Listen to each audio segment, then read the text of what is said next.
अगर दिवाली पूरे भारत की जान है तो छठ का पर्व देश का हृदय माना गया है। कहते हैं कि अगर आपको सच्चा बिहार देखना हो तो आपको छठ पूजन के उन 4 दिनों में बिहार में जाना चाहिए, तभी आप बिहार की महानता को समझ सकते हैं। लेकिन क्या आज की पीढ़ी को इस पर्व के पीछे का असली ज्ञान है या वो इस शक्ति से बिल्कुल ही दूर है?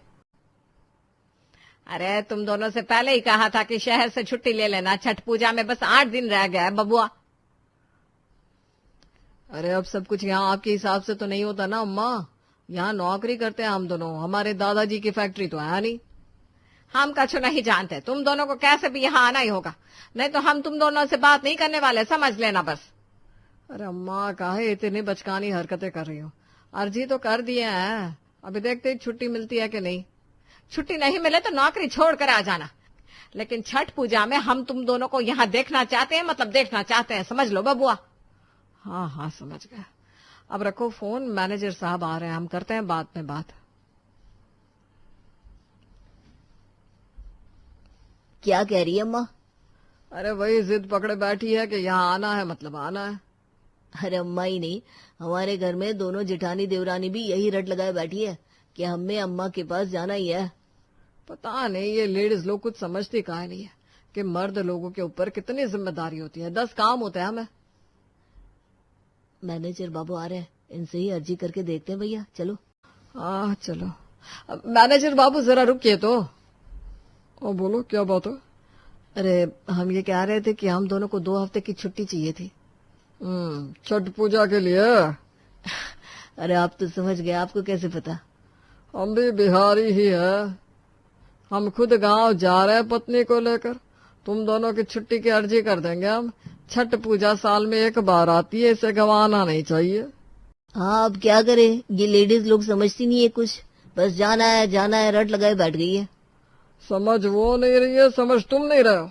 जब तुम्हें समझ में आ जाएगा ना तब आंख खुल जाएंगी। क्या कह रहे हैं मैनेजर बाबू? किसी दिन फुर्सत में समझाएंगे, अभी हमें भी तैयारी करनी है, जाने के चलते हैं हम। तुम दोनों भी जाने की तैयारी करो, हम अर्जी मंजूर कर दिया है। क्या कह रहे थे ये भैया, कुछ समझ में नहीं आया। अरे कुछ भी हो, छुट्टी तो मिल गई ना, चलो अब जाकर तैयारी करते हैं। हाँ सही बात है। चाहे कुंदन और महेश को घर जाने में ज्यादा कुछ दिलचस्पी नहीं थी, लेकिन उन्हें छुट्टियों को एंजॉय करने में बड़ी ही दिलचस्पी हो रही थी। दोनों अभी से प्लान कर रहे थे कि घर जाते ही सारे दोस्तों और रिश्तेदारों से मिलेंगे। अरे सुनील भैया और रमेश को भी बुला लेंगे, 2 हफ्ते की छुट्टी मिली है, क्या ही करेंगे घर पे। क्या करेंगे मतलब? छठी मैया की पूजन की तैयारी करना, और क्या? अरे वो तो आप लेडीज लोग करेंगे ना, हमें क्या करना है, हम तो छुट्टी का मजा लेंगे भाई। पापा जी तो अम्मा का कितना हाथ बटाते हैं, पूजा की सामग्री ले आते हैं, घर की सफाई करवाते हैं, भोजन सामग्री में भी मदद करते हैं। पापा को तो बचपन से ही हमने देखा है ये सब करते हुए। हम कितनी बार कहा है कि हमारा कुछ काम नहीं है इन सब में, लेकिन फिर भी मानी ही नहीं। और नहीं तो क्या, एक तो तुम सारा दिन शॉपिंग करने चली जाओ, तुम्हारे तो मजा ही है भाई। इतना बड़ा पर्व होता है छठ, उसमें नई साड़ी, लाख की चूड़ियां और 16 श्रृंगार लेना औरत के लिए शुभ होता है। हाँ भाई जो भी है, लेकिन अब हम तो सबसे मिलेंगे, मौज करेंगे, वैसे भी बड़े वक्त से किसी से मिले भी नहीं है। हम तो कहते हैं सब दोस्तों के साथ रात को मोटर बाइक लेकर निकलेंगे भैया। अम्मा का फोन आ रहा है, कह देते कि हम बस निकल ही रहे हैं। हाँ हाँ कह दो तुम, अम्मा भी एक चीज को लेकर बैठ ही जाती है, कब आओगे कब आओगे, पका दिया उन्होंने। उनको आपकी चिंता है तब ही पूछ रहे हैं। हाँ लेकिन बार बार पूछने से हम भी कंटाल जाते हैं, तुम ही जवाब दे दो। चलो अब कह दो कि कल तक पहुंच जाएंगे। महेश और कुंदन अपनी पत्नियों के साथ बिहार के लिए निकल जाते हैं। बिहार की लाइन की जितनी भी ट्रेन थी वो इस कदर भरी हुई थी कि कोई भी जगह खाली नहीं थी। लोग ट्रेन के अंदर ही नहीं, ट्रेन के ऊपर भी बैठकर छठ पूजा के लिए जाने को तैयार हैं। अरे थक गए हम तो अम्मा, पता नहीं लोगों को क्या पागलपन है, पूरी ट्रेन खचाखच भरी पड़ी है बिहारियों से। छठी मैया का आशीर्वाद कौन छोड़ेगा बबुआ, हम तो बहुत खुश है कि तुम दोनों यहाँ आ गए। अब ये दोनों भी सर पे चढ़कर बैठ गई थी, क्या ही कर सकते थे हम। अरे संस्कार क्या शहर में छोड़ आए हो, न प्रणाम किए न पैर छुए, लगता है शहर में संस्कार बेचकर पैसा कमा रहे। अरे सॉरी सॉरी पापा, ऐसा नहीं है, बस थक गए थे ना, कछु खाए भी नहीं है इसीलिए। हाँ, भूख तो हमें भी लगी है बड़ी जोरों की। ये लो, ट्रेन में कभी समोसे, कभी भेल, कभी चने, लगातार गाय जैसा मुंह चालू ही था इनका। अब कह रही है भूख लगी है, बताओ। कुंदन, का है बहू को छेड़ रहा है? हाँ, हमने खाना तैयार कर दिया है, चलो सब लोग हाथ मुंह धो लो फिर खा लो। ये अभी से ऐसी हो गई है, पता नहीं छठ की पूजा कैसी करेंगे। बस बहुत हो गया मजाक, चलो सब खाने पर बैठो, उसके बाद छठ की तैयारी भी करनी है। लो पापा तो अभी से चालू हो गए, ये करना है वो करना है, पूरी बैंड बजाएंगे, देखना इस बार। अरे खाना खाते ही निकल जाएंगे उनको बिना बताए। अभी तक खीखी चालू है, तुम दोनों की समझ में नहीं आ रही का बात, फिर अलग तरीके से समझाएगा। अरे पापा ये कुंदन देखो कितनी मस्ती है इसको। अरे हम क्या किए? घर में बच्चे के आ जाने से घर का माहौल और भी अच्छा हो गया था और छठी मैया के आगमन की तैयारी के लिए घर में सफाई भी जोरों शोरों से चल रही थी। ये देखो, हम यहाँ सब सफाई में लगे हैं और इन दोनों को गप्पे लड़ाने। अरे जाने दो ना, सुनील से इतने दिनों बाद मिले हैं, अब बच्चों का मूड खराब मत करो। अरे सच कहते हैं भैया, ये महिलाओं को कुछ भी चलाने ही नहीं देना चाहिए। हाँ तो लाइट कहाँ दिखाती है, जाती कहीं और ही है। हर स्कूटी लेकर निकल जाती है, पापा की परी बनकर, छुई मुई बनकर। और नहीं तो क्या, ट्रैफिक सेंस के नाम पर कुछ नहीं आता इनको। अरे जरा ये टेबल तो हटवा दो, हमसे सरक नहीं रही है। देखा क्या कह रहे थे हम, छुई मुई सी होकर घूमती है, हर काम में इनको मदद चाहिए। अरे ये सच में भारी है इसलिए कह रहे हैं। हाँ भाई हाँ, आ रहे। ये लो उठा दिए हम, अब इसमें क्या भारी था। अरे रहने देना कुंदन, औरतों के लिए सब कुछ भारी होता है। अरे कितनी देर हो गई रूपा, अभी तक कछु ला ही नहीं खाने को।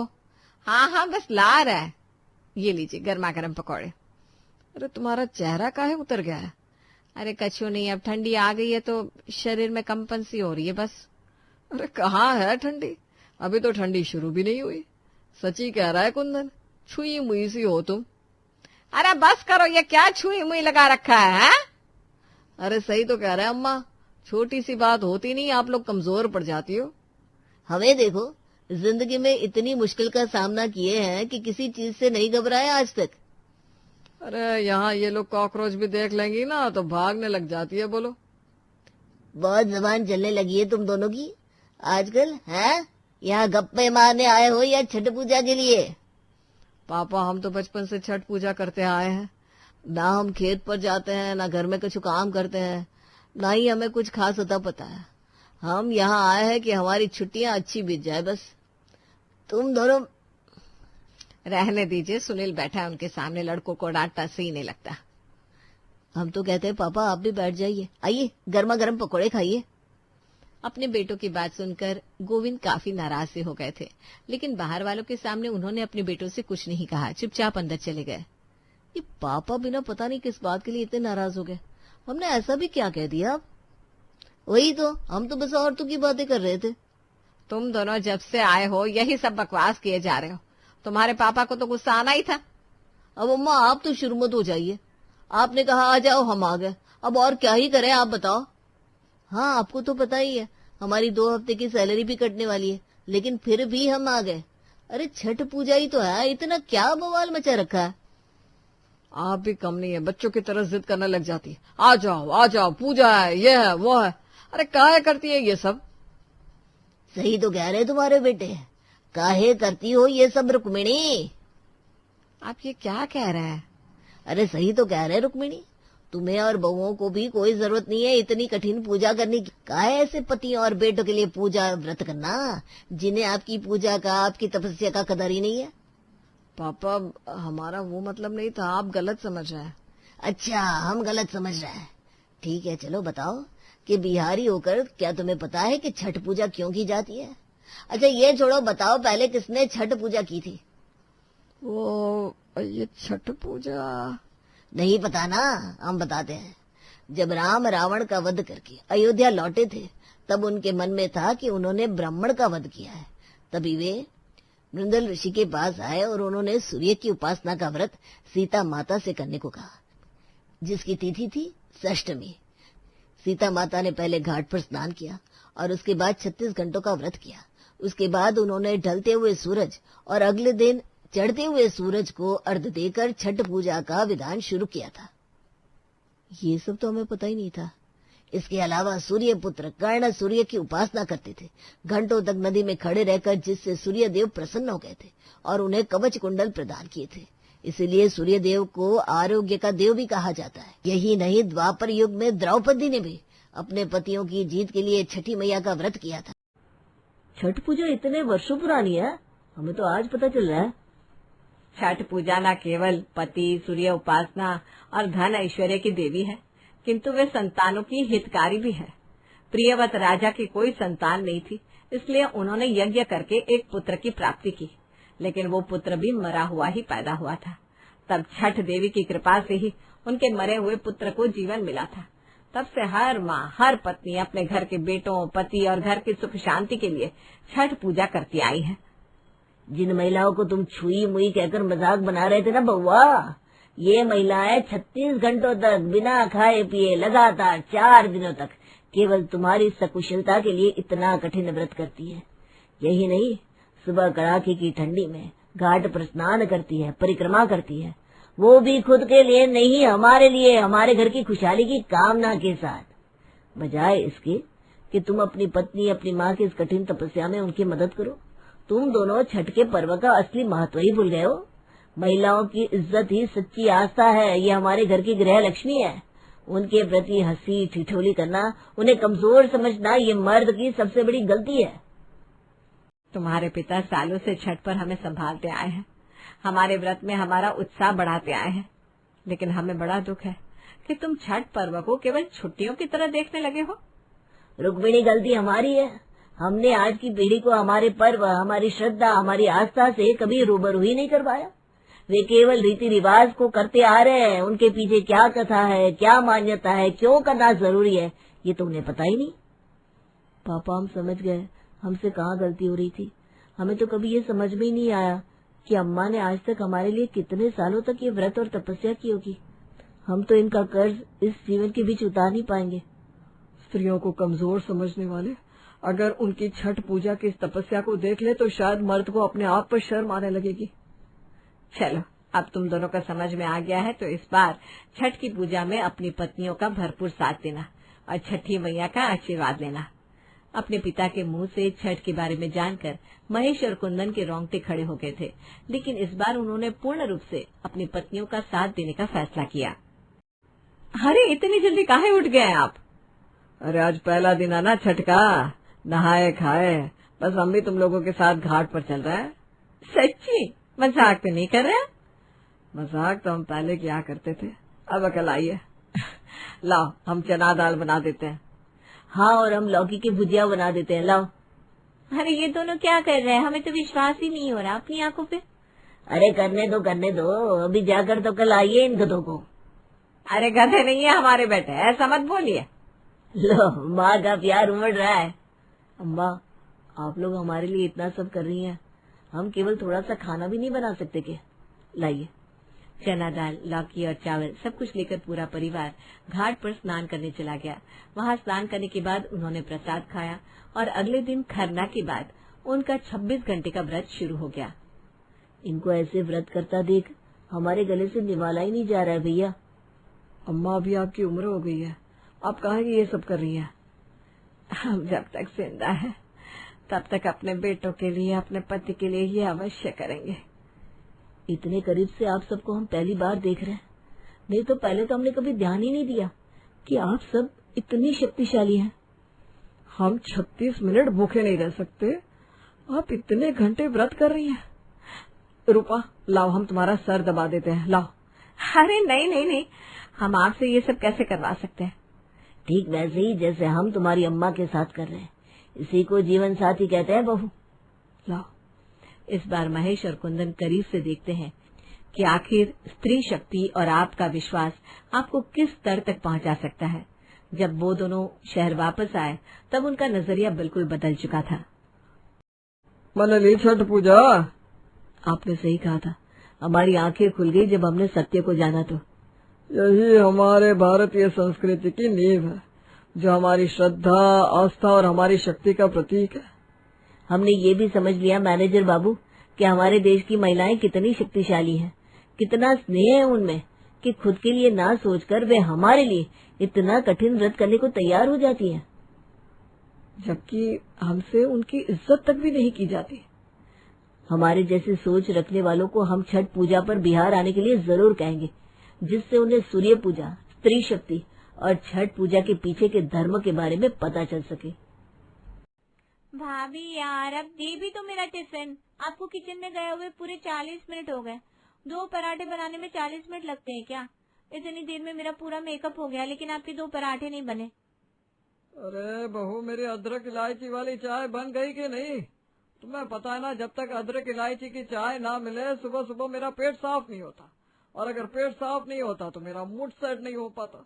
अब पिछले 20 मिनट से पेट में गुड़गुड़ गुड़गुड़ हो रही है, लेकिन चाय ना मिलने की वजह से हम जा नहीं पा रहे।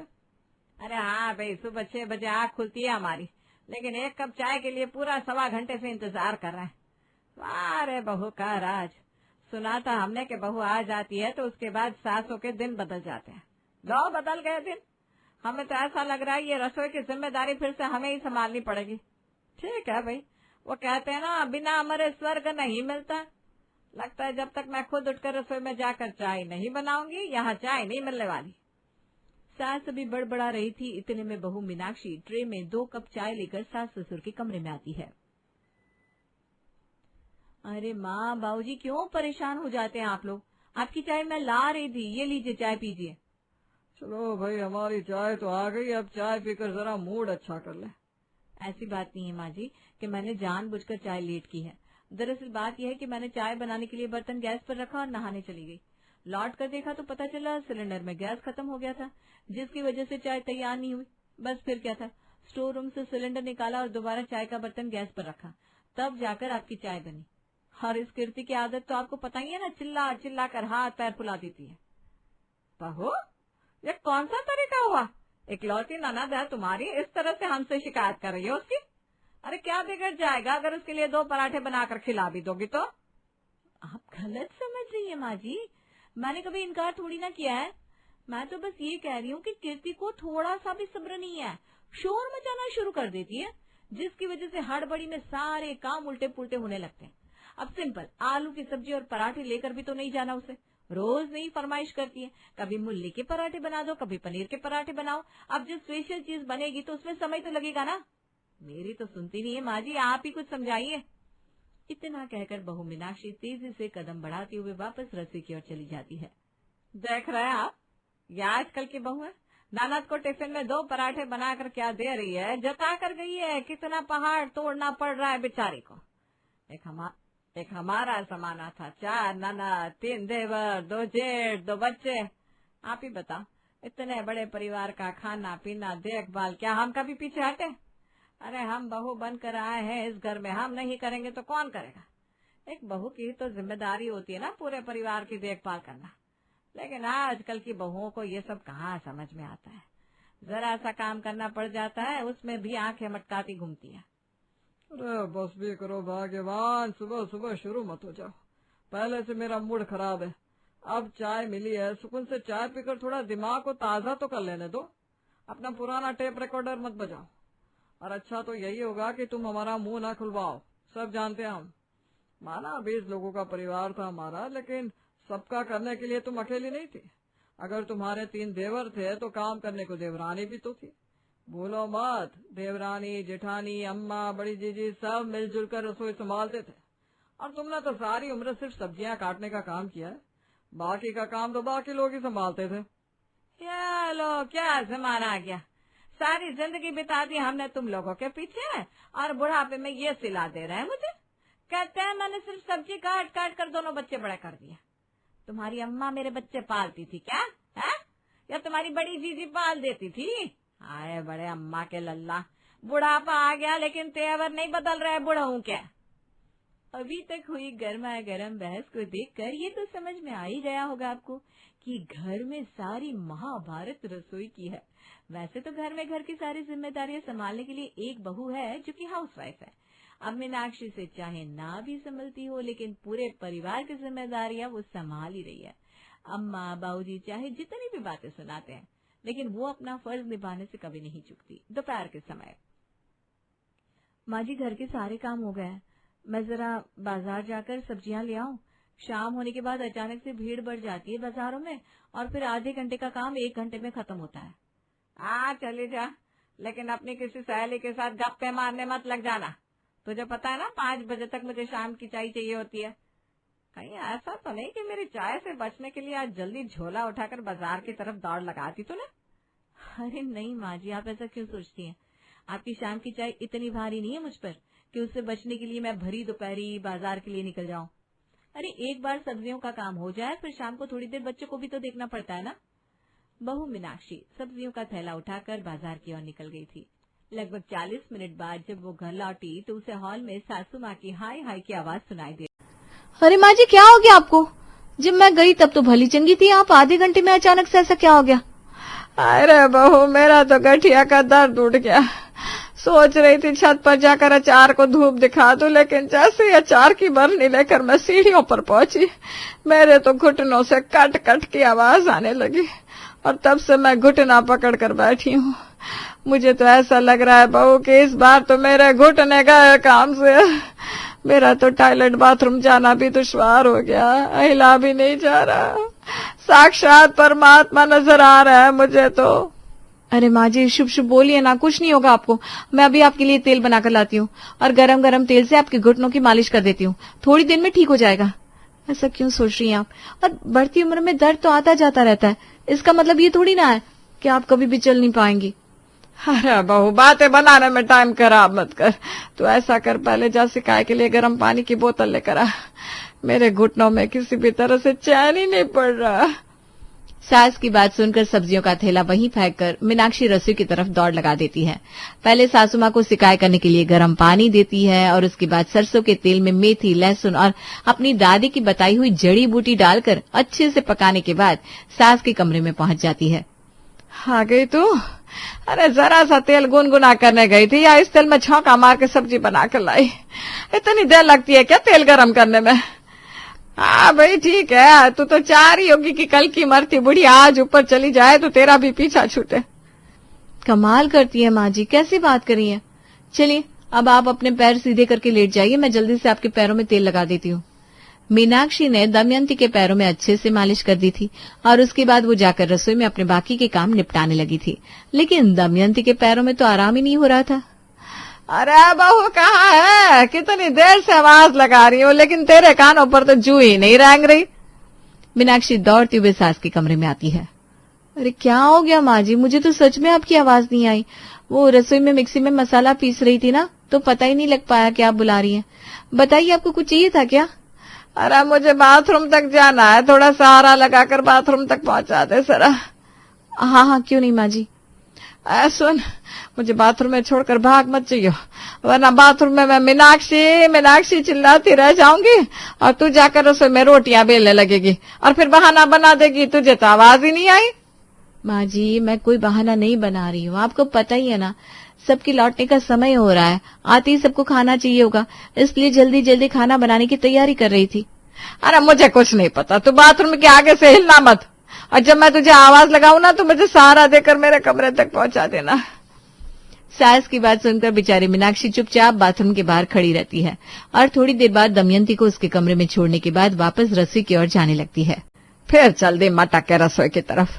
अरे मैं कह रही हूँ सास की तबीयत खराब है, 2 घड़ी मेरे पास बैठ नहीं सकती क्या? अब मुझे छोटी से छोटी चीज की जरूरत हो तो मैं बस मीनाक्षी मीनाक्षी चिल्लाती रहूं, या कोई बात हुई?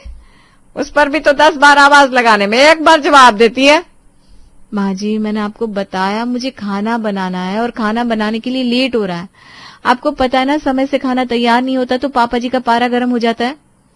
दमयंती के पैरों में इतना दर्द था कि जैसे ही मीनाक्षी उसके कमरे से निकलकर बाहर जाने लगती है, उसे ये सोचकर घबराहट होने लगती है कि उसे किसी चीज की जरूरत होगी तो वो बहू को फिर कैसे बुलाएगी।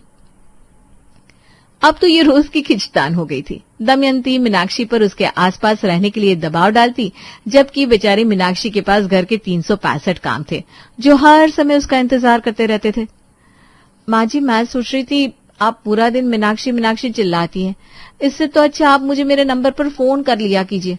मुझे पता चल जाएगा कि आप कुछ कहना चाह रही हैं और मैं आपके कमरे में आकर आपकी मदद कर दूंगी। अच्छा ठीक है, अब समय तो जब फोन ही मिलाया करूंगी। 1 घंटे बाद दमयंती 4 बार बहू का फोन मिला चुकी थी, लेकिन मीनाक्षी फोन ही नहीं उठा रही थी। 5वीं बार फोन मिलाने के बजाय दमयंती ने एक बार फिर से मीनाक्षी मीनाक्षी चिल्लाना शुरू कर दिया। ऐसा क्यों लग रहा है जैसे माँ जी चिल्ला रही है? अरे यार, मैं तो फोन नीचे ही भूल गई। पक्का फोन मिला रही होगी और मैंने जब उठाया नहीं तो चीख चीख कर मुझे पुकारने लगी नीचे आकर। क्या हो गया माँ जी, आप मुझे बुला रही थी क्या? अगर तुझे मेरे काम करने में जोर पड़ता है ना तो बता दे, मैं भूखी प्यासी मर जाऊंगी, लेकिन अब तुझे आवाज नहीं लगाऊंगी। मजाक बनाकर रख दिया है, पूरा दिन बस मीनाक्षी मीनाक्षी करते रहो और तू कानों में तेल डालकर बैठी रह। नहीं माँ जी, ऐसी कोई बात नहीं है। मैं बस कपड़े सुखाने के लिए छत पर गई थी। दोनों हाथों में कपड़ों की बाल्टी थी, इसलिए फोन नीचे छोड़कर गई। अब मुझे क्या पता था कि आप इसी समय फोन कर दोगी। माफ कर दीजिए, बताइए ना आपको क्या चाहिए था? अब तो ऐसा कर, मुझे ना जहर की गोली ला दे, बस मैं छुटकारा चाहती हूँ।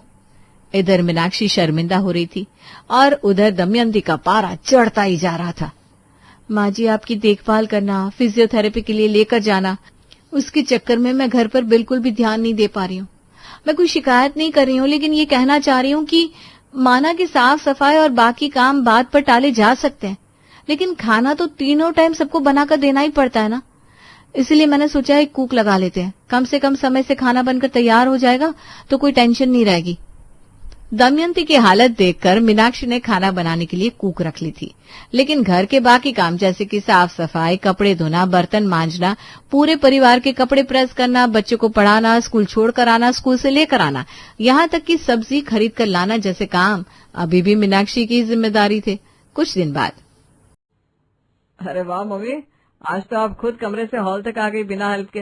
इसका मतलब आपकी सेहत में सुधार हो रहा है। हाँ, तो तूने क्या सोचा था मैं हमेशा ऐसी ही रहने वाली हूँ? अरे चोट चपेट हारी बीमारी तो लगी रहती है, थोड़े दिन की बात होती है। बस भगवान हाथ पैर चलते हुए उठा ले। आजकल की बहुओं पर बोझ हो जाते हैं बुजुर्ग। कैसी बात कर रही हो आप? उसने कितनी सेवा की आपकी, दिन रात आपके आगे पीछे घूमती थी और आप ये सिला दे रही हो उसकी सेवा का। लो जी, ऐसा क्या तीर चला दिया तेरी लुगाई ने? मुझे जरा से सहारे की जरूरत पड़ गई तो महारानी सारे घर का काम नौकरों पर छोड़कर बैठ गई। अब बहू के राज में काम वाली के हाथ का खाना खा रहे हम। नीरज चुपचाप अपने ऑफिस के लिए निकल गया, लेकिन माँ की कही हुई बातें उसे बुरी तरह से चुप जरूर गई थी। शाम के समय, अरे माँ, आप क्यों कपड़ों की तह बना रही हो? ये आपका काम थोड़ी ना है। भाभी कहाँ चली गई? अरे उनको शर्म नहीं आती क्या? एक तो पहले ही आपके पैरों में इतना दर्द है, ऊपर से आपसे घर के काम भी करवा रही है वो। क्या हुआ कीर्ति, क्यों शोर मचा रही हो? कुछ हुआ है क्या? भैया, आपको तो कुछ दिखाई नहीं देगा। आप जानते नहीं हो कि माँ की तबीयत अभी अभी जरा संभली है और भाभी ने माँ को काम में लगा दिया। हम सिर्फ तो पूरा दिन घर से बाहर रहते हैं, भाभी तो घर में रहती है ना। घर में नौकर लगा दिया पूरे दिन, अब उनके पास काम ही क्या है? खाली तो रहती है, घर के 2-4 काम निपटा नहीं सकती। कीर्ति, सच कह रही तू? तेरी भाभी पूरा दिन खाली रहती है, और वैसे भी उसे कहाँ माँ की चिंता है? तुझे ही तो माँ की चिंता है। आखिर तू माँ की बेटी है, वो तो दूसरे घर से आई है, उसे कहाँ माँ का दुख दर्द समझ में आएगा। छोड़ दो, माँ आज से पूरे घर के कपड़े कीर्ति तय करेगी, और वैसे भी 6 बजे कॉलेज से आ जाती है, उसके बाद रात को 12 बजे तक मोबाइल पर रील ही तो स्क्रॉल करती है। थोड़ा बहुत घर का काम कर लेगी, इसके लिए अच्छा होगा। वैसे भी आज तेरी भाभी पूरे घर का काम करती है, सबको संभालती है, सबकी बीमारी में सेवा करती है, तो तुझे भी तो ये सब आना चाहिए ना। 1-2 साल में शादी तो तेरी भी होगी। आपको क्या लगता है भैया, मैं पढ़ लिख कर अपनी पूरी जिंदगी ये सब करने में खराब करूंगी क्या? मैं ये सब नहीं करने वाली। अच्छा, क्यों? तेरे लिए कोई सफेद घोड़े पर बैठकर राजकुमार आने वाला है क्या, जो सीधा तुझे अपनी रियासत की महारानी बनाकर रखेगा? और अपनी पढ़ाई का ना ज्यादा घमंड मत दिखाना। तेरी भाभी भी पोस्ट ग्रेजुएट है, चाहती तो घर से बाहर जाकर नौकरी कर सकती थी, लेकिन जिन कामों को तू छोटा समझ रही है उन्हीं कामों को अपनी जिम्मेदारी मानती है वो। लो भाई, इनकी बीवी दुनिया की पहली औरत है जो घर संभाल रही है, बाकी सब तो शादी के बाद चांद पर जाती है। आया बड़ा चोरों का गुलाम। अरे घर में नौकरानी सारे काम निपटा रही है और ये लगे है लुगाई की चमचागिरी में। माँ काम वाली इसलिए लगाई थी ताकि वो आपकी देखभाल कर सके, आपको कोई तकलीफ ना हो, इसलिए अपने पूरे 2 महीने मीनाक्षी ने आप पर समर्पित कर दिए। आप तो कमरे में बैठकर पूरा दिन मीनाक्षी मीनाक्षी चिल्लाते रहते हो। आपके आगे पीछे घूमने के अलावा पूरे घर की जिम्मेदारी अकेले संभाल रही है वो, लेकिन आपने कितनी आसानी से उसके किए कराए पर पानी फेर दिया। अरे मैं भी तो यही पूछना चाह रही हूँ, जोरू के गुलाम, कि ऐसा कौन सा तीर मार दिया तेरी लुगाई ने? रोटी तो वो निर्मला बनाकर जा रही है, और घर में ऐसा कौन सा काम है जिसमें थकी रहती है तेरी बीवी? आपकी जानकारी के लिए बता दूं, आपकी तबीयत खराब होने से पहले मीनाक्षी पूरे परिवार की जिम्मेदारी बिना किसी की मदद के अकेले संभाल रही थी, और जब आपके पैरों में दर्द बढ़ा तो कायदे से इस घर में एक नर्स को होना चाहिए था, लेकिन नर्स की डिमांड नहीं की आपकी बहू ने, उसकी जिम्मेदारी भी अपने कंधों पर ले ली। आपको तो पता होना चाहिए उसके कामों में हाथ बटाने के लिए यहाँ कोई नौकर चाकर नहीं आते। बच्चों की पढ़ाई से लेकर बाहर के 10 काम भी वो अकेले ही निपटाती है। आपको तो पीठ थपथपानी चाहिए अपनी बहू की, इतनी लायक बहू मिली है आपको, 2 हाथों से 10 हाथों का काम करती है, लेकिन आप हमेशा कमी निकालती रहती है। माना आपकी देखभाल करते समय अपने काम का बोझ थोड़ा सा हल्का करने के लिए उससे खाना बनाने वाली लगा ली, लेकिन कभी आंखें खोलकर देखा है आपने कि खाना बनाने के अलावा पूरा दिन एक पैर पर दौड़ती है वो? क्या कभी 5 मिनट भी बैठकर सांस लेते देखा है उसे? अरे बेटा, तेरी माँ की आंखों पर पट्टी बंधी हुई है, अपनी जवान बेटी नहीं दिखाई देती उसे, बस 24 घंटे डंडा लेकर बहू के पीछे पड़ी रहती है। अरे वो भी तो बच्ची है, हाड़ मांस की बनी इंसान है, बटन से चलने वाला रोबोट नहीं है जो 24 घंटे बस काम करता रहे। और सीधी सी बात बताओ, तुम मुझे भाग्यवान बहू को क्या घर में सिर्फ चूल्हे में झोंकने के लिए लेकर आई थी? उसका किया हुआ काम तुम्हें दिखाई नहीं देता क्या? और बहू खबरदार, जो आज के बाद तुमने इस बुढ़िया की जरा सी भी देखभाल की तो अरे टूट जाने दे इसके घुटने। जिसे किसी की सेवा की कदर ना हो उसके साथ अच्छाई करने का कोई फायदा नहीं होता। अरे तो मैं कब इनकार कर रही हूँ कि बहू ने मेरी सेवा नहीं की? और फिर घर में किसी की तबीयत खराब होगी तो सेवा करने कोई बाहर से आएगा क्या? इसका फर्ज बनता है। बिल्कुल ठीक कहा माँ तुमने, उसका फर्ज बनता है आपकी सेवा करना, लेकिन आपका क्या फर्ज बनता है? क्या फर्ज सारे सिर्फ बहू के ही होते हैं? सास का कोई फर्ज नहीं होता? आप अपना फर्ज कब निभाएंगी? उसने आज तक कभी आपसे किसी काम के लिए नहीं कहा। सुबह उठते ही आप सब अलग अलग फरमाइश जारी कर देते हो, और कुछ नहीं कर सकते? कम से कम उसकी मेहनत और समर्पण की कद्र तो कर सकते हो ना। नीरज की बात सुनने के बाद कीर्ति और सास दमयंती को शर्मिंदगी का एहसास हो रहा था। उस दिन के बाद घर में सबको समझ में आ गया था कि बहू की जगह सिर्फ रसोई या घर के काम नहीं होते, उसे भी रुककर 2 घड़ी सांस लेने की आजादी होनी चाहिए। अरे इतनी जल्दी काहे उठ गए आप? अरे आज पहला दिन है ना छठ का, नहाए खाए, बस हम भी तुम लोगों के साथ घाट पर चल रहे हैं। सच्ची? मजाक तो नहीं कर रहे? मजाक तो हम पहले किया करते थे, अब अकल आई है। लाओ हम चना दाल बना देते हैं। हाँ, और हम लौकी की भुजिया बना देते हैं, लाओ। अरे ये दोनों क्या कर रहे हैं? हमें तो विश्वास ही नहीं हो रहा अपनी आंखों पे। अरे करने दो, अभी जाकर तो कल आइए इन गधों को। अरे गधे नहीं है हमारे बेटे, ऐसा मत बोलिए। लो, माँ का प्यार उमड़ रहा है। अम्मा, आप लोग हमारे लिए इतना सब कर रही हैं, हम केवल थोड़ा सा खाना भी नहीं बना सकते क्या? लाइए। चना दाल, लौकी और चावल सब कुछ लेकर पूरा परिवार घाट पर स्नान करने चला गया। वहां स्नान करने के बाद उन्होंने प्रसाद खाया और अगले दिन खरना के बाद उनका 26 घंटे का व्रत शुरू हो गया। इनको ऐसे व्रत करता देख हमारे गले से निवाला ही नहीं जा रहा है भैया। अम्मा अभी आपकी उम्र हो गई है, आप काहे ये सब कर रही हैं? हम जब तक जिंदा है तब तक अपने बेटों के लिए, अपने पति के लिए ये अवश्य करेंगे। इतने करीब से आप सबको हम पहली बार देख रहे हैं, नहीं तो पहले तो हमने कभी ध्यान ही नहीं दिया कि आप सब इतनी शक्तिशाली हैं। हम 36 मिनट भूखे नहीं रह सकते, आप इतने घंटे व्रत कर रही हैं। रूपा लाओ, हम तुम्हारा सर दबा देते हैं, लाओ। अरे नहीं, हम आपसे ये सब कैसे करवा सकते हैं? ठीक वैसे ही जैसे हम तुम्हारी अम्मा के साथ कर रहे हैं, इसी को जीवन साथी कहते हैं बहू। लाओ। इस बार महेश और कुंदन करीब से देखते हैं कि आखिर स्त्री शक्ति और आपका विश्वास आपको किस स्तर तक पहुंचा सकता है। जब वो दोनों शहर वापस आए तब उनका नजरिया बिल्कुल बदल चुका था। मन ली छठ पूजा? आपने सही कहा था, हमारी आंखें खुल गई जब हमने सत्य को जाना। तो यही हमारे भारतीय संस्कृति की नींव है, जो हमारी श्रद्धा, आस्था और हमारी शक्ति का प्रतीक है।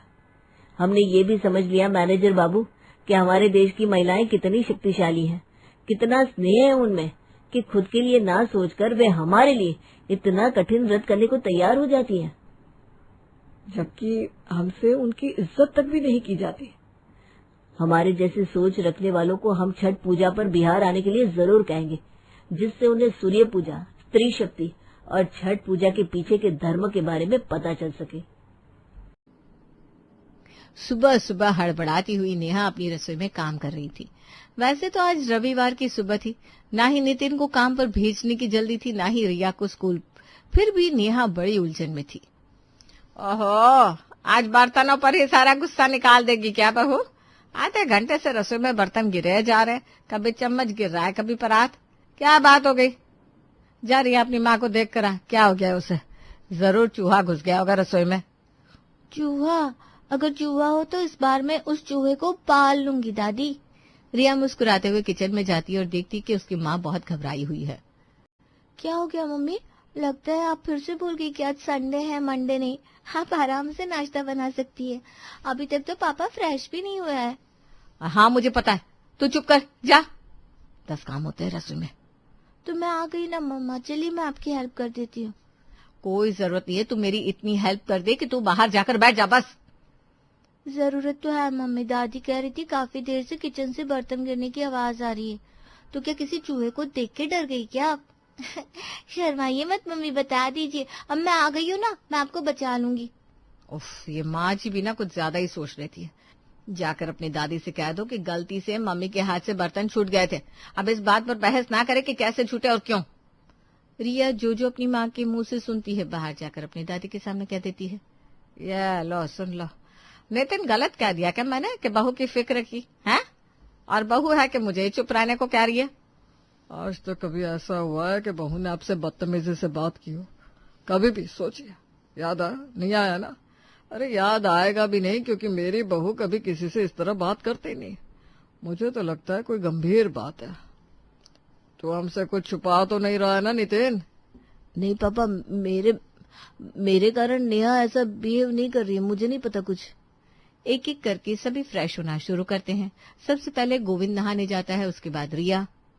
चलो अब मैं भी नहा लेता हूँ, हो सकता है मुझे साफ सुथरा देखकर मेरी बीवी का गुस्सा शांत हो जाए। बस नितिन के ये कहने की देर थी कि हाथ में खाने की प्लेट लिए नेहा किचन से बाहर आती है। 10 तो बजा दिया आपने, अब थोड़ी और देर ही सही। मेरा मतलब है रविवार को वैसे भी आप दोपहर तक फ्रेश होते हैं, तो आज क्यों हड़बड़ा रहे हैं? बैठ जाइए ना, खाने पर नाश्ता तैयार है। बाप रे, माहौल बहुत गर्म लगता है। मुझे तो खाना परोस दे बहू, मैं नहा चुका हूँ।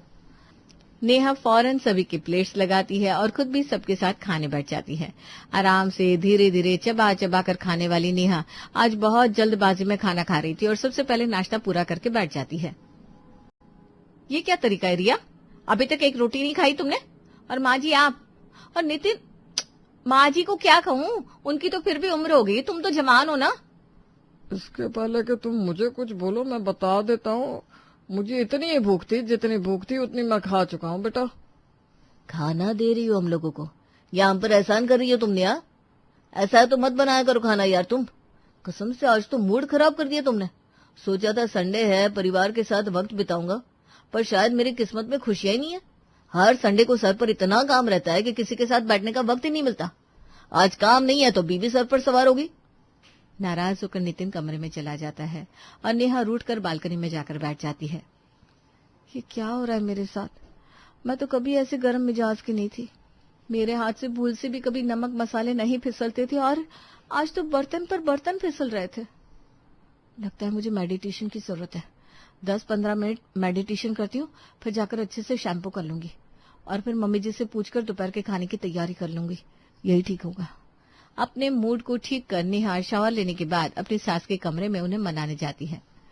सुबह ना मेरे सर में दर्द हो रहा था माँ जी, इसलिए वो सब। अरे रे बेटा, तबीयत ठीक नहीं थी तो इतनी मेहनत करने की क्या जरूरत थी? तू जाकर आराम कर, मैं हूं ना। नहीं माँ जी, अब शैम्पू कर लिया ना तो सर जरा हल्का लग रहा है। अब वो मैं क्या कह रही थी कि दोपहर में राजमा चावल और भिंडी की सब्जी बना लूं, आपको राजमा पसंद है और नितिन को भिंडी, और रायता भी रख दूंगी पापा जी के लिए। बना ले बेटा, बिल्कुल बना ले।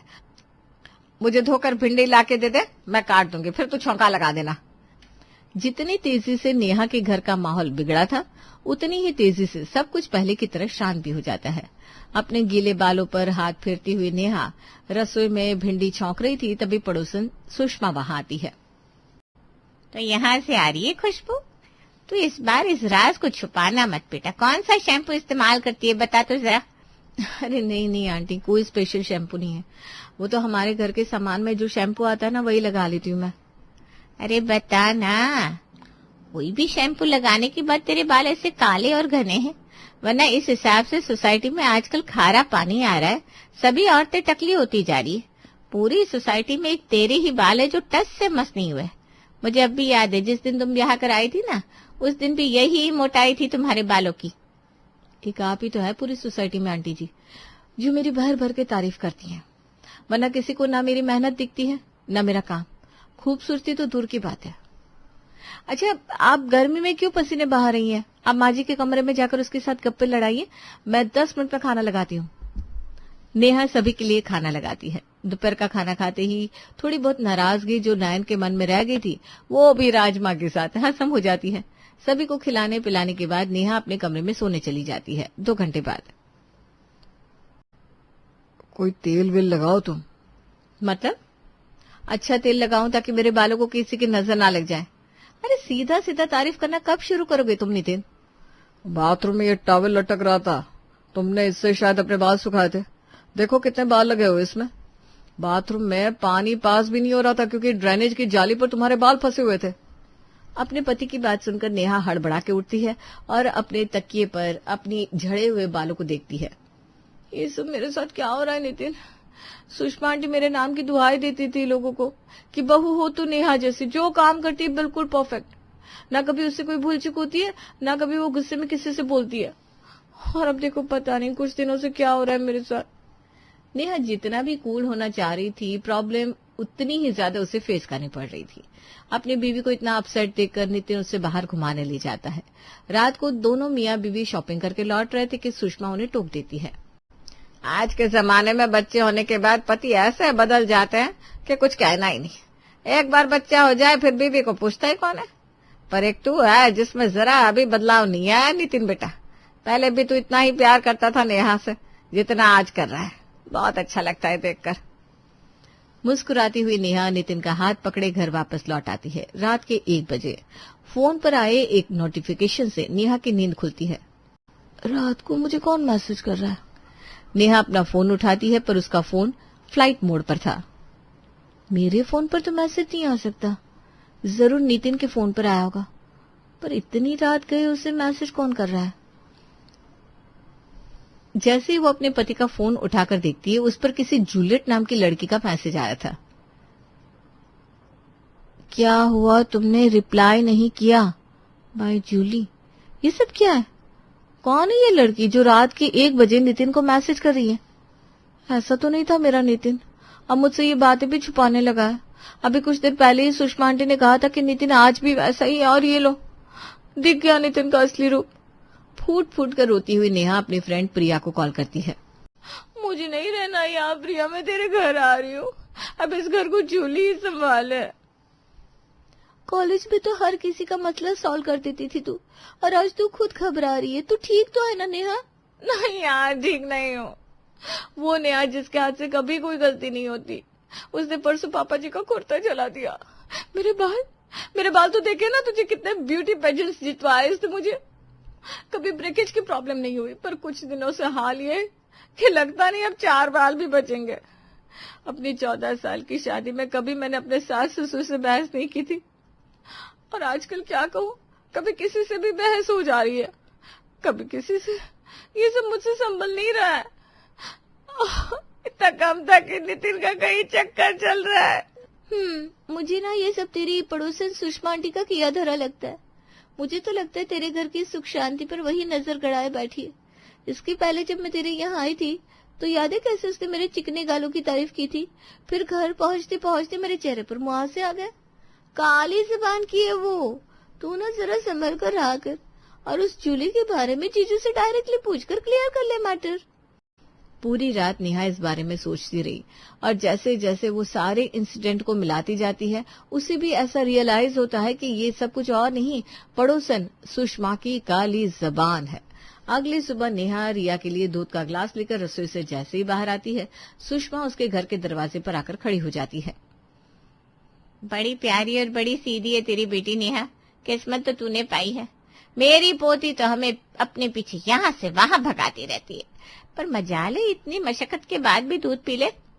हमेशा एक बार में दूध का ग्लास खत्म करने वाली रिया आज एक घूंट दूध पीने के बाद दूध का ग्लास टेबल पर रख देती है।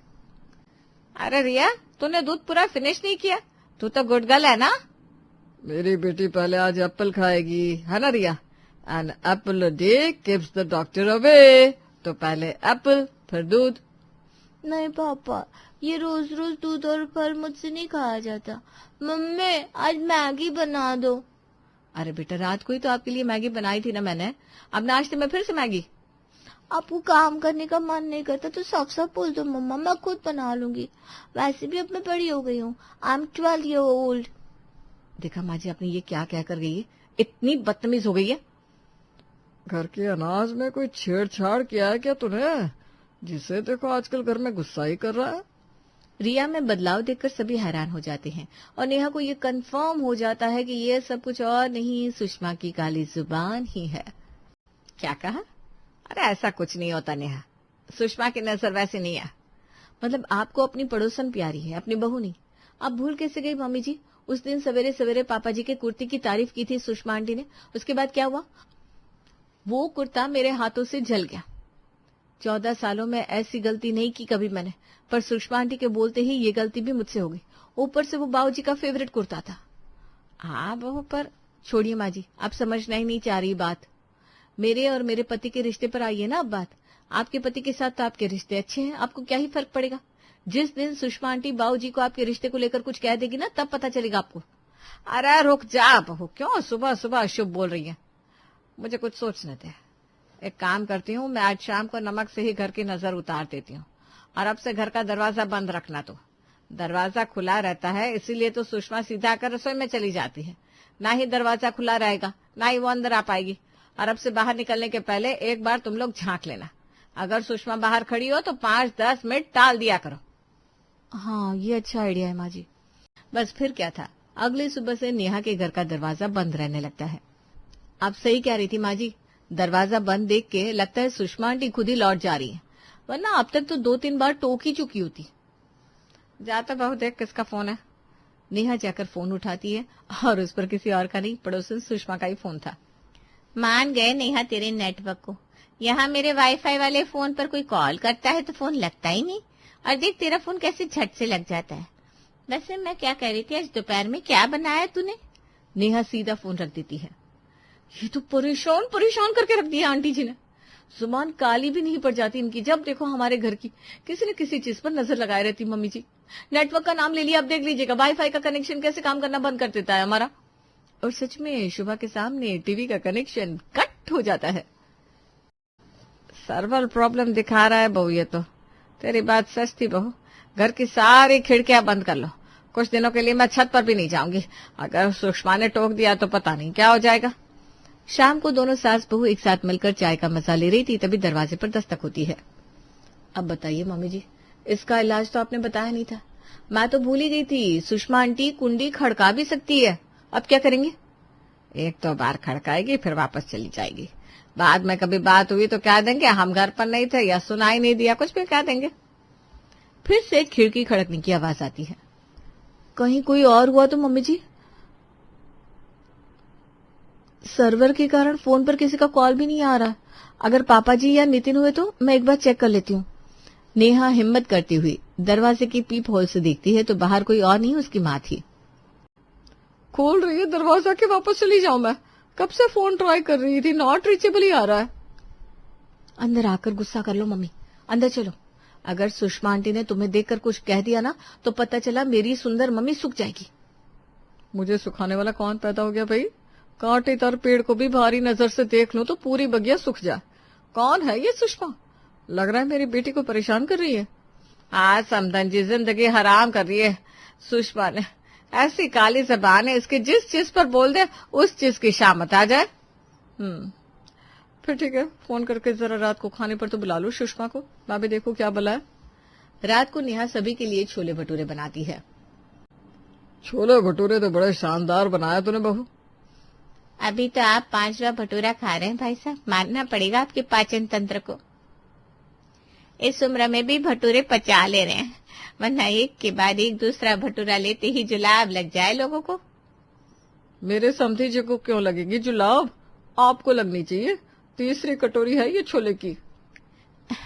मैं चलती हूँ सुबह, जहाँ कोई मेरे खाने पर नजर रखे वहां मुझे खाना नहीं खाना। नेहा तो बड़ी खुश हो जाती है, क्योंकि उसकी माँ के आते ही वो हो गया था जो वो कब से करना चाह रही थी, अगली सुबह। अरे नेहा कहाँ है बेटा तू? 9 बज गया, अभी तक कमरे से बाहर नहीं आई तू। ससुराल में इतनी देर कोई सोता है क्या? अरे बहू तेरी आंखों को क्या हो गया? तबीयत तो ठीक है ना तेरी? आप मेरी मदद करने आई थी मम्मी, या मुझे और बीमार करने? जुलाबें लग गई हैं मुझे।